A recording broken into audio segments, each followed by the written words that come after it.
Hey everyone, welcome back to my YouTube channel. If you are new here, my name is Anna. I am a portrait photographer in the Denver area, and today we're going to be taking some family portraits.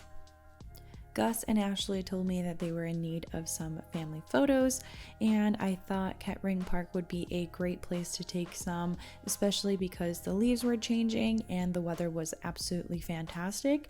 So we went ahead and drove over to Littleton to take some photos there. When it comes to photographing families, especially with younger children, I don't recommend always having a structured and set amount of poses, especially because young kids tend to get a little frustrated and usually just want to have fun. So here's a couple tips that I've learned in my process of photographing families. The one thing that I've learned when it comes to kids' patience is that it can run very thin, especially if you're doing the same pose over and over. So what I will do in between poses is I will have the kid run around in the area that we're in, or we'll have them step away for a second if they decide that they don't want to do the shoot anymore. You're essentially on the child's time. So what you want to do is sometimes also play a game with them. So you can have the parents pose in a specific setting, and then you can have the kid run in a couple of seconds. So give them a countdown and then they'll run into the shot. They like to have something that becomes a game to them, and especially doing something like that helps significantly.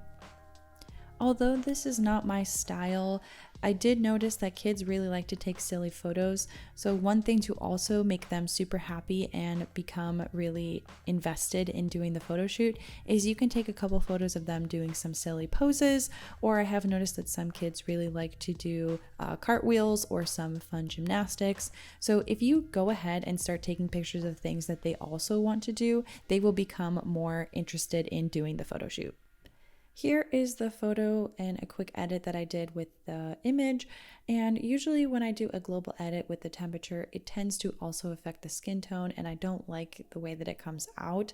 So one way to kind of fix this issue is on the right hand side, you're going to see this circle, which is masks, and you have the ability to do a mask for just the subject and also for the background. So because I really like those fall colors, I want to make sure that they're very prevalent.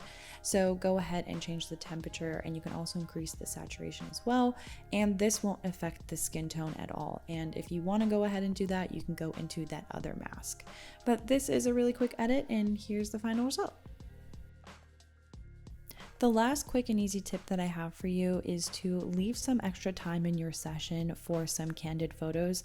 Typically, a lot of things that kids do are pretty adorable, so I usually like to have some space for the kids to just do things on their own and for me to just document the whole thing. And usually it comes out with a pretty great result. So I highly recommend just giving yourself enough time to be able to let the kid do things on its own. But that is all that I have for you guys. If you like this video, don't forget to like, comment, and subscribe, and hit the notification bell to get notified every single time I post a new video. But that is all that I have for you guys. I hope you guys are staying safe, and I will see you guys in the next video.